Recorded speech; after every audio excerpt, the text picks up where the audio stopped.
Tushar, who aimed to study at IIT, was preparing for J entrance exam from one of the top recognized institute, but the result after so much of dedication and hard work came to be fail. He did not got any IITs. His relatives and neighbors started taunting him for the failure.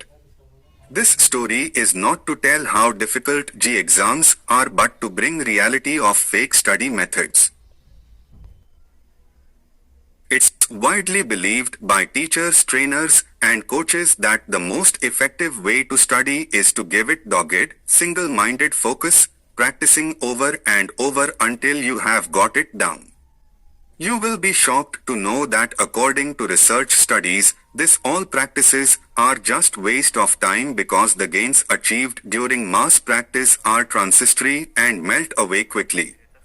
Tushar, who attended all the lectures and took feligent notes, he read the text and highlighted critical passage and then reviewed the highlight notes several times until he felt he was thoroughly familiar with all of it but could not achieve his dream. This indicates that we are trained to fail. As advice is easy to find only a few mouse click away, yet not all advice is grounded in research, far from it. Not does all that passes as research meet the standard of science.